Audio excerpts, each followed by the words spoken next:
സംസ്ഥാന ദേവസ്വം ബോർഡ് മന്ത്രി V N Vasavan Peermade major Sreekrishnaswamy ക്ഷേത്രത്തിലെ ഭക്തരിൽ നിന്നും പരാതികളും നിർദ്ദേശങ്ങളും സ്വീകരിച്ചു. രാജഭരണകാലത്തിന്റെ തിരുശേഷിപ്പുകൾ അവശേഷിക്കുന്ന പുണ്യപുരാതന ക്ഷേത്രമാണ് പീരുമേട് മേജർ ശ്രീകൃഷ്ണസ്വാമി ക്ഷേത്രം. ക്ഷേത്രത്തിന്റെ അടിസ്ഥാന പശ്ചാത്തല സൗകര്യ വികസനം യാഥാർത്ഥ്യമാക്കുമെന്ന് മന്ത്രി ഉറപ്പു നൽകി. ശബരിമല തീർത്ഥാടനവുമായി ബന്ധപ്പെട്ട ദേവസ്വം ബോർഡിന്റെ പ്രധാന ഇടത്താവളമായി സ്ഥിതി ചെയ്യുന്ന പീരുമേട് മേജർ ശ്രീകൃഷ്ണസ്വാമി ക്ഷേത്രത്തിന്റെ അടിസ്ഥാന സൗകര്യങ്ങൾ വർദ്ധിപ്പിക്കുമെന്നും മന്ത്രി ഉറപ്പു നൽകി.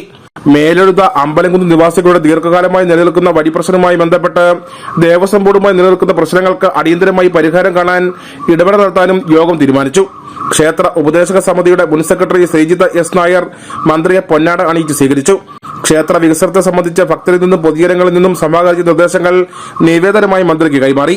രാജഭരണ കാലത്തിന്റെ തിരുശേഷിപ്പുകൾ അവശേഷിക്കുന്ന പുണ്യപുരാതന ക്ഷേത്രമാണ് പീരുമേട് മേജർ ശ്രീകൃഷ്ണസ്വാമി ക്ഷേത്രം.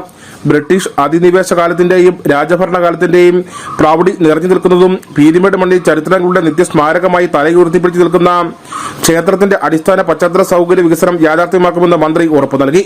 ചടങ്ങിൽ ജില്ലാ ആസൂത്രണ സമിതി ഉപാധ്യക്ഷൻ സി വി വർഗീസ്, സഹകരണ pension board chairman R Thilakan, Peermade ഗ്രാമപഞ്ചായത്തിന്റെ മുൻ president R Dineshan, CPIM Idukki ജില്ലാ സെക്രട്ടറി അംഗം PS Rajan, CPIM Peermade area secretary S Sabu, CPIM Peermade local secretary VS Prasannan, Peermade ഗ്രാമപഞ്ചായത്ത് 13-ാം വാർഡ് അംഗം ഡോക്ടർ ആതിര ഷിബു തുടങ്ങിയവർ പങ്കെടുത്തു. News bureau, Peermade.